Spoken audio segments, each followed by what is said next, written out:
Na aula de hoje nós vamos trabalhar um tema extremamente importante para a geografia mundial. Nós vamos falar de 4 paizinhos, os tigres asiáticos e o desenvolvimento da área do Pacífico.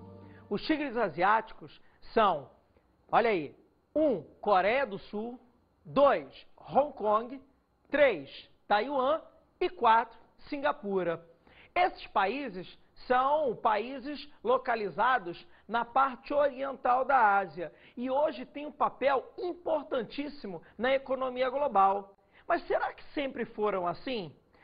Bom, para falar dos tigres, vamos ouvir, presta atenção nesse texto que conta um pouquinho da história e desenvolvimento dos tigres asiáticos. Presta atenção, hein? Você sabe por que esses países são chamados de tigres asiáticos? Chama-se tigre a um país que, ano após ano, apresenta taxas de crescimento elevadas, no sentido em que o tigre é veloz, dinâmico e que se ajusta rapidamente a mudanças. Depois da Segunda Guerra Mundial, teve lugar um período de forte crescimento econômico, no qual o Japão assumiu um papel preponderante. Este foi o primeiro grande tigre. Seguindo o Japão, outras plataformas exportadoras do sul da Ásia experimentaram um forte crescimento no fim do século XX. Daí o nome de tigres asiáticos.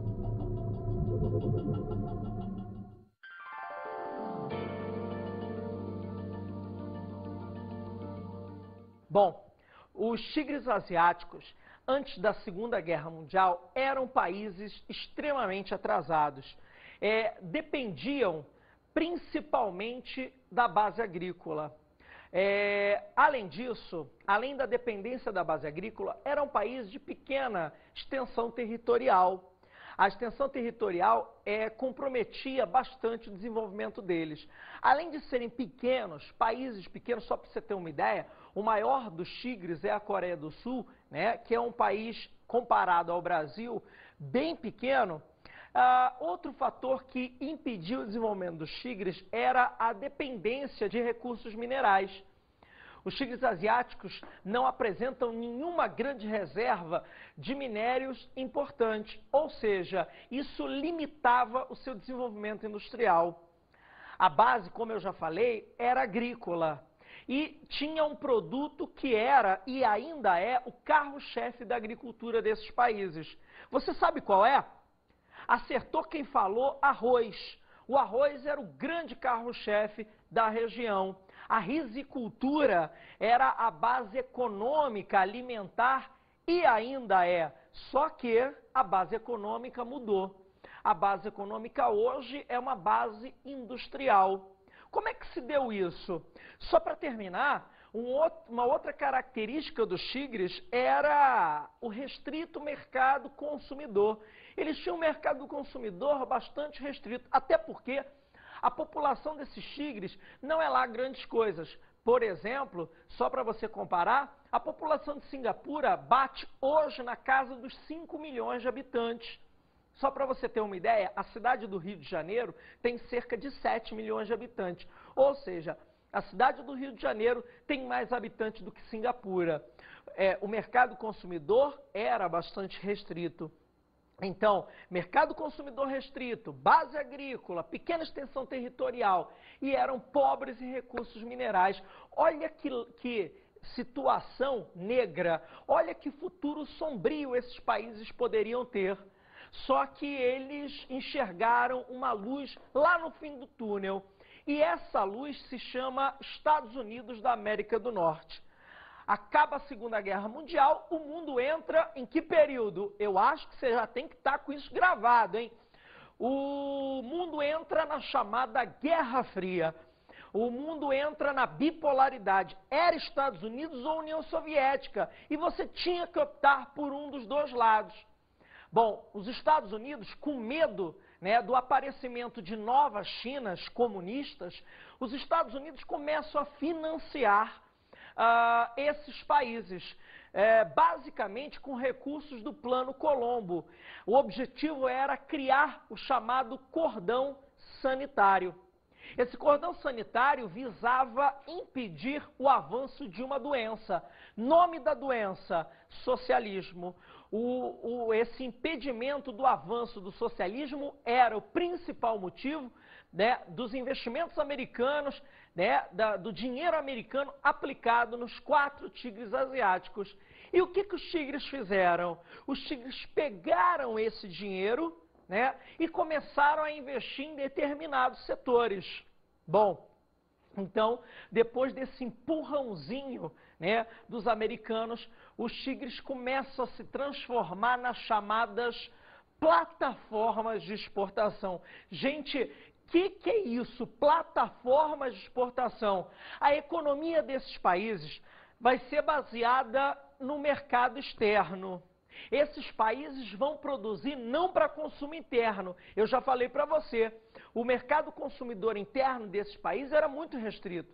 Então, a economia, indústria, comércio vai produzir mercadorias para quê? Para serem vendidas fora desses países. Daí o nome, plataforma de exportação.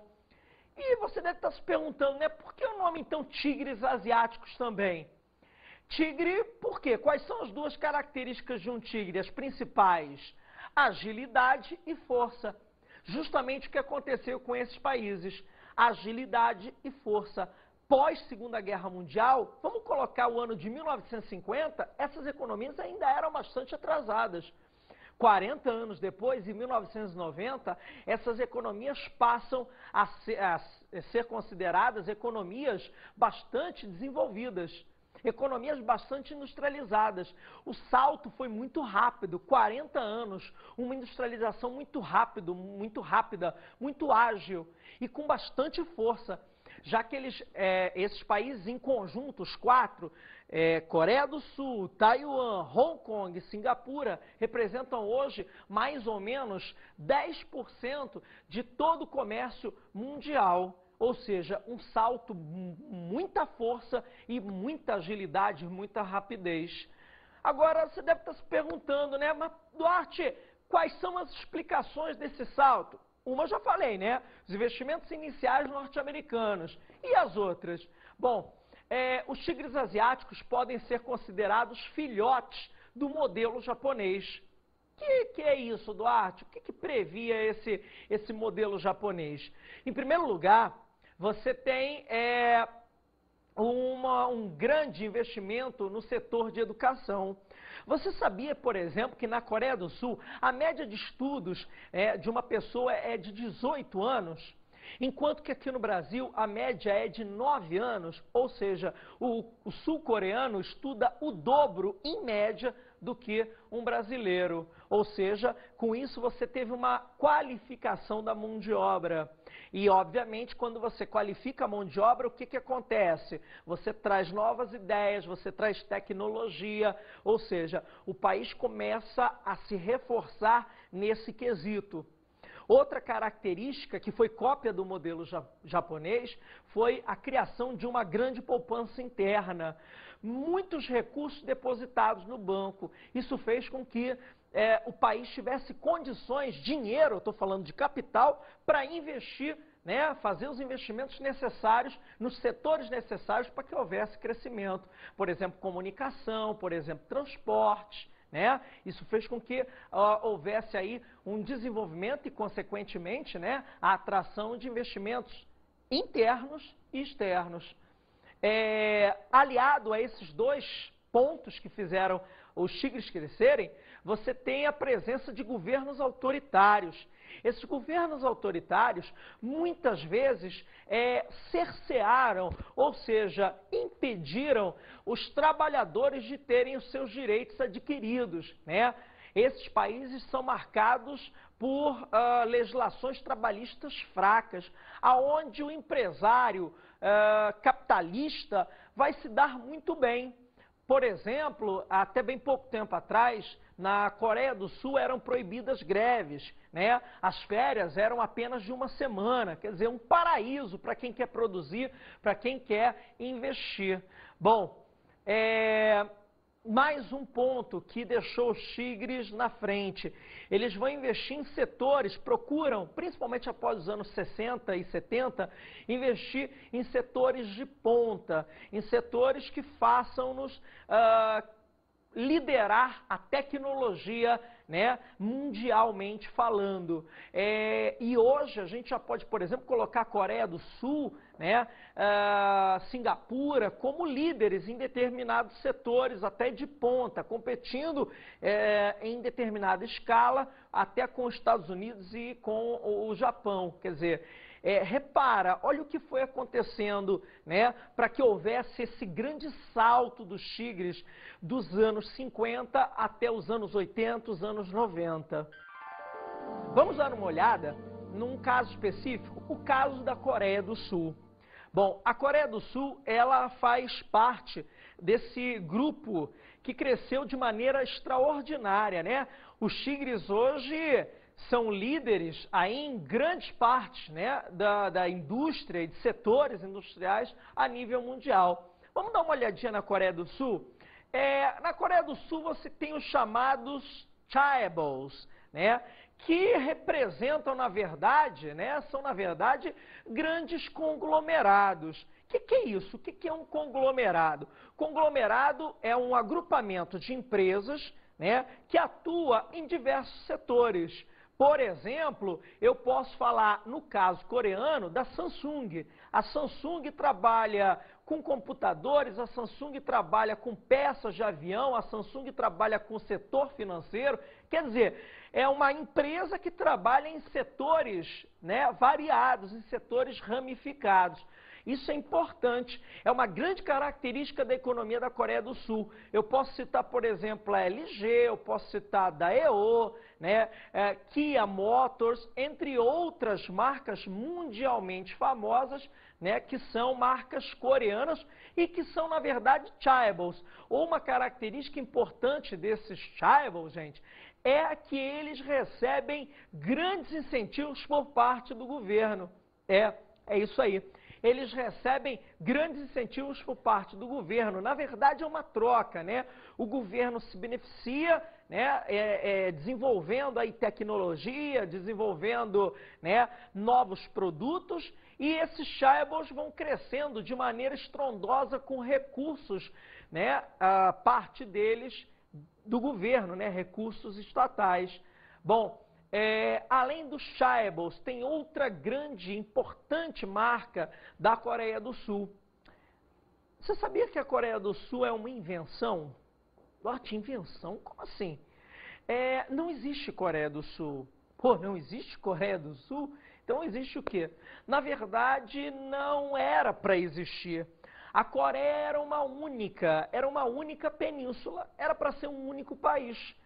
Só que a lógica da Guerra Fria desestruturou esse país. Como assim? A Guerra da Coreia aconteceu entre 1950 e 1953. Eu posso dizer que foi a primeira grande experiência da Guerra Fria. Grupos da Coreia do Norte, na região que é hoje a Coreia do Norte, foram instigados, foram estimulados pela União Soviética, que faz fronteira ali, para se tornarem, né, majoritários dentro do aspecto político da Coreia do Sul. Esses grupos reivindicaram o poder e, sentindo a ameaça desses grupos apoiados pela União Soviética, imediatamente os Estados Unidos começaram uma política de apoio a grupos na parte sul. Criou-se, então, uma verdadeira guerra civil. Grupos desejando o socialismo, apoiados militarmente e financeiramente pela União Soviética, e grupos desejando o capitalismo, apoiados financeiramente e militarmente pelos Estados Unidos. A guerra, para vocês terem uma ideia, durou 3 anos.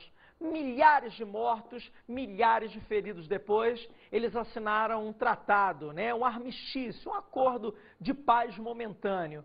Esse armistício vai determinar a existência de 2 Coreias. Olha só, né? Olha que coisa. Olha a Guerra Fria destruindo laços. A Guerra Fria vai cortar a Coreia ao meio. Parentes norte-coreanos ficaram sem ver parentes sul-coreanos. A Coreia do Sul e a Coreia do Norte foram criadas. E no meio delas há um paralelo, né? O paralelo 38 graus norte, que é mais ou menos a linha de fronteira. Nesse paralelo 38 graus norte, calcula-se hoje que ainda existam cerca de 100 mil homens, vou repetir, 100 mil homens vigiando a fronteira. É, sem sombra de dúvida, a fronteira mais vigiada do planeta entre a Coreia do Norte e a Coreia do Sul. Bom, aí tem todos os tipos, né? Tem arame farpado, cerca eletrificada, muro, canhões, enfim. É uma constante ameaça, né, a invasão de um país a outro. Veja bem, eles assinaram um armistício, né, e não um acordo de paz. Então essa tensão ela foi se prolongando ao longo dos anos e principalmente durante os anos de Guerra Fria, né, onde os americanos investiram pesado na Coreia do Sul, tentando fazer da Coreia do Sul um exemplo na região, né? E deu certo, porque a Coreia do Sul acabou virando um tigre asiático. Já a Coreia do Norte adotou um modelo socialista, apoiado pela União Soviética. Você sabe que a União Soviética vai se esfacelar, né, em 1991. E a Coreia do Norte fica sem o apoio soviético, mas o socialismo se manteve. Se manteve porque a Coreia do Norte é governada por um ditador, né? Um cara chamado Kim Jong-il. Esse cara, ele manda em tudo, controla meios de imprensa, né? Comunicação, transporte, energia, está tudo centralizado nas mãos desse cara. Hoje a população da Coreia do Norte é algo em torno de 25 milhões de pessoas. A situação é tão dramática que com o fim da ajuda soviética, né, no início dos anos 90, a Coreia do Norte vai passar por graves problemas com relação à fome, né? A agricultura não é suficiente, uma agricultura atrasada, né? Máquinas atrasadas, uma agricultura bastante rudimentar não mata as necessidades do povo norte-coreano. São 25 milhões de pessoas e 23 vivem abaixo da linha de pobreza, né? Olha que coisa, o único país no qual a Coreia do Norte ainda faz comércio é a China, né? Que ainda adota um modelo também, né, socialista em boa parte do seu território. Ou seja, a Coreia do Norte ela é, né, um resquício mesmo, né, uma relíquia, entre aspas, né, da Guerra Fria, tá? A situação ficou tão grave que chegou no ano 2000, próximo ao ano 2000, a população começa a pressionar a Coreia do Norte para abrir, né, o país, até porque ela tem notícias do que está acontecendo na Coreia do Sul. Um país desenvolvido, um tigre asiático, né, começa um processo de reaproximação. E uma das cenas mais bonitas, talvez, da história, né, é a dos Jogos Olímpicos de Sydney, em 2000, onde as delegações da Coreia do Norte e da Coreia do Sul, pela primeira vez em 50 anos, né, lembra da Guerra da Coreia, 1950? No ano de 2000, nas Olimpíadas de Sydney, na Austrália, as duas delegações, Coreia do Norte e Coreia do Sul, entram juntas, de mãos dadas, simbolizando não o fim da guerra, simbolizando não, né, a união das Coreias, pelo menos por enquanto, mas sim, né, um diálogo, né, uma reaproximação que pode vir a resultar numa unificação num futuro a médio ou longo prazo. A Coreia do Sul, no momento, não quer. A Coreia do Sul, para ela, não é interessante, até porque provocaria, com certeza, uma migração em massa, né, de norte-coreanos em busca de melhores empregos e melhores salários no Sul. Tem um outro caso importantíssimo também, que é o caso de Taiwan. Taiwan é uma ilha localizada no litoral chinês. Essa ilha, ela pertencia à China. No ano de 1949, você tem a Revolução Chinesa. Essa Revolução Chinesa provoca a saída de descontentes com a chegada do PCC ao poder, né? Os descontentes são chamados nacionalistas. Eles são refugiados e vão parar na ilha de Taiwan. Ela fica bem próxima até ao litoral chinês. Uma ilha de grandes dimensões abriga esses descontentes com o regime na Grande China, né? Com o PCC de Mao Tse-tung, da China continental. Bom, forma-se então um governo provisório e esse governo provisório é imediatamente reconhecido por qual potência? Vamos ver se você está entendendo. Eu estou no ano de 49, eu estou na Guerra Fria. A potência que dá apoio político e militar a Taiwan são os Estados Unidos da América do Norte, que imediatamente, né, se encarregam de cuidar da segurança daquela ilha, que representa uma resistência ao socialismo implantado em toda a China continental. Ora, vejam só, então você tem os Estados Unidos apoiando financeiramente, militarmente Taiwan, a chamada China nacionalista, né, que nunca foi reconhecida pela China continental. Isso é até hoje um motivo de tensões muito sérias. Por quê? A China constantemente ameaça invadir Taiwan. A China tem um exército mais bem composto, uma marinha mais forte. Já Taiwan gasta mas muita parcela do seu PIB comprando armas. E óbvio, quem fornece essas armas são os Estados Unidos. Tem uma aeronáutica extremamente, né, competente. Ou seja, além, claro, né, do apoio americano que está sempre por perto. Uma possível tentativa de invasão chinesa poderia gerar um conflito não entre China e Taiwan, mas entre China e os Estados Unidos. Esse é um assunto muito sério e os Estados Unidos têm relações conflituosas com a China até hoje por causa disso. Os chineses, eles são bastante desconfiados dos americanos, por quê? Porque grande parte da segurança taiwanesa de cargo, né, encarregada aí dos Estados Unidos. Legal? Bom, do que Taiwan vive, né? O que a ilha vive? São cerca aí de 25 milhões de pessoas que vivem basicamente do desenvolvimento industrial que ocorreu, né, baseado pós Segunda Guerra Mundial.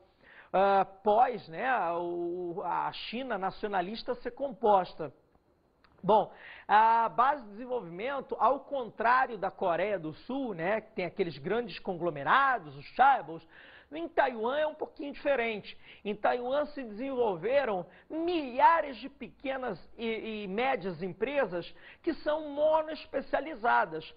Me dá um exemplo, a Acer. A Acer, ela é fabricante de mouse para computador, né? Aquele ratinho lá do computador. A empresa Acer só faz isso. Com isso ela poupa investimentos em outras áreas e concentra investimentos no desenvolvimento de um mouse cada vez melhor.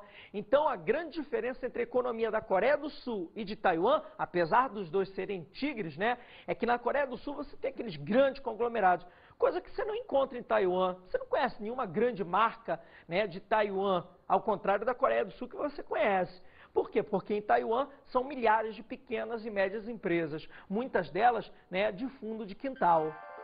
Para falar de Hong Kong, a gente tem que voltar um pouquinho na história. Guerra do Ópio, 1839-1842. Com o fim da Guerra do Ópio, a China acaba ganhando Hong Kong, né, e sua área portuária como prêmio, como recompensa, né, por essa guerra contra a China, que perdeu. A Inglaterra, ela faz Hong Kong o seu grande entreposto comercial na Ásia Oriental e controla, inclusive militarmente, a região.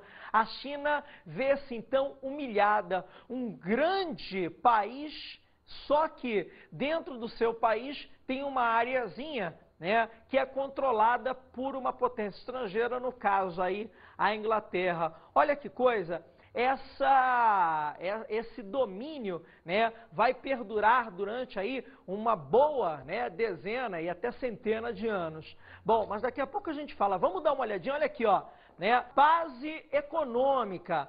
A base econômica de Hong Kong, ela está estruturada em dois setores. Os setores eletroeletrônicos e o setor naval.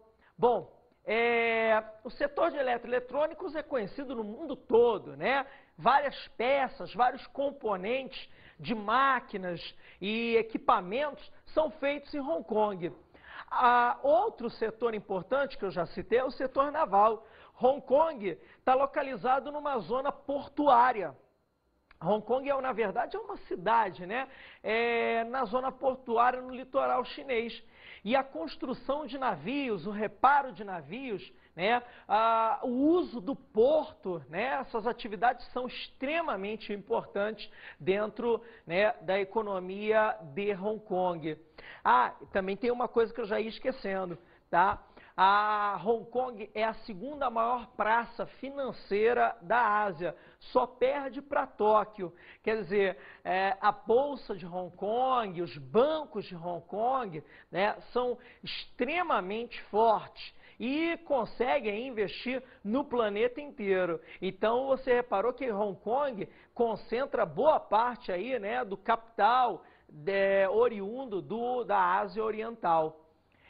Bom, Hong Kong é essa potência econômica, esse tigre, né, setor naval, setor de eletroeletrônicos, financeiro. Essa região vai ser devolvida em 1997 para a China, né? Depois de muita pressão dos chineses, inclusive é bom que se diga, 95% da população de Hong Kong é chinesa, né? Quer dizer, os chineses exigem a devolução de Hong Kong e a Inglaterra, em 1997, devolve Hong Kong para os braços dos chineses.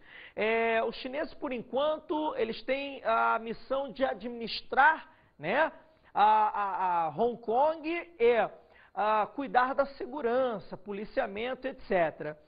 Agora, a devolução ela foi feita com uma condição, tá?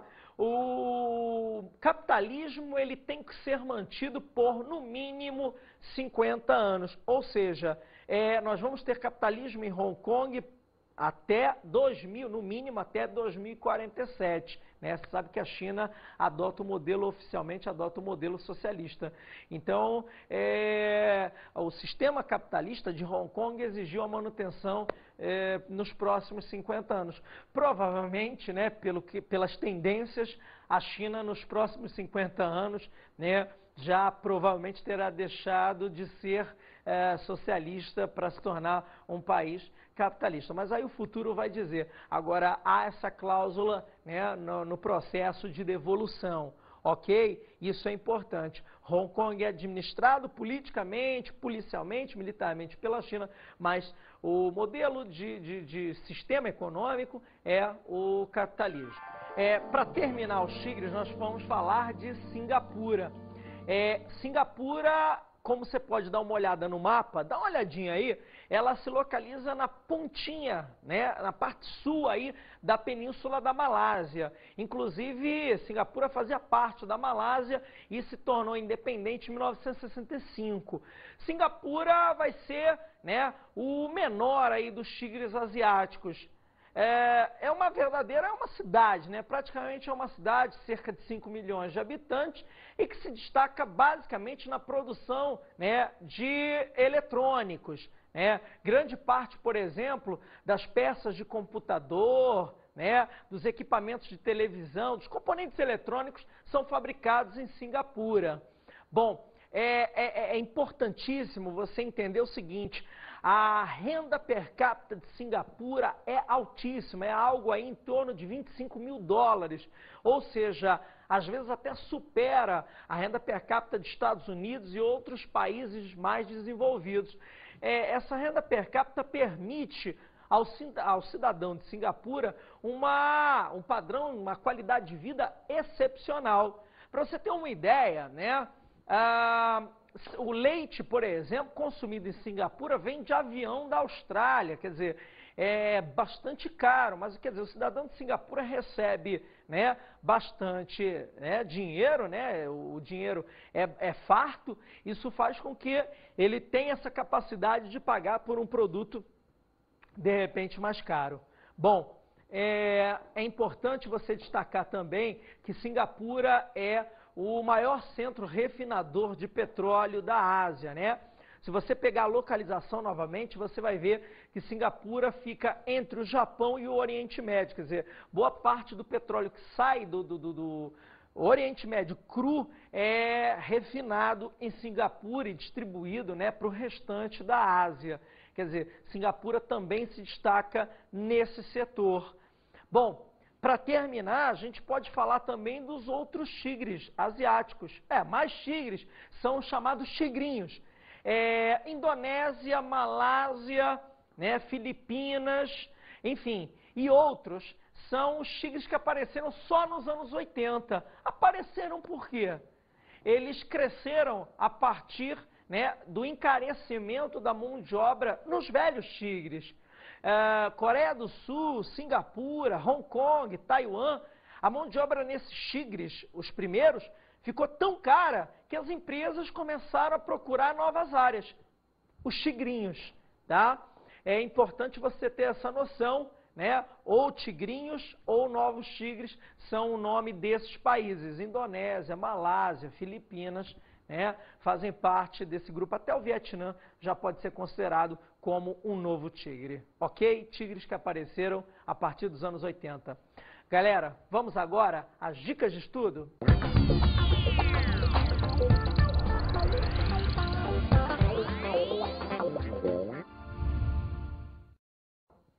Galera, como dica de estudos, a gente pode trabalhar alguns documentários que falem sobre o desenvolvimento dos tigres asiáticos, mostram a evolução desses países que eram extremamente agrários e passaram a ser países industrializados. Outra dica é pegar livros como, por exemplo, Eustáquio de Sene ou Demetrio Magnoli, que falam sobre essa dinâmica dos tigres. No mais, bons estudos para vocês e até a próxima. Valeu, galera! Tchau!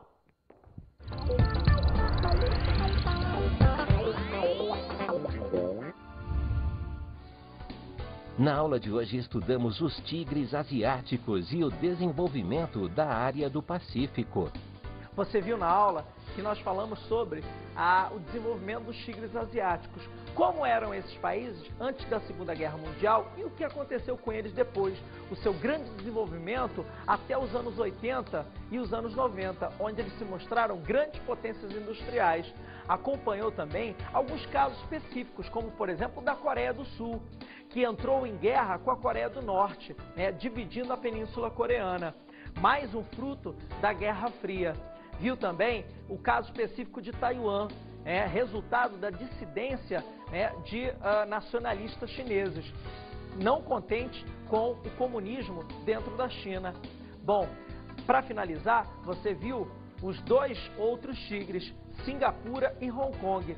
Singapura e sua localização estratégica, e Hong Kong é fruto do imperialismo britânico sobre a China. E ainda, para completar, falamos sobre os novos tigres que vêm assombrando a economia mundial nas últimas décadas.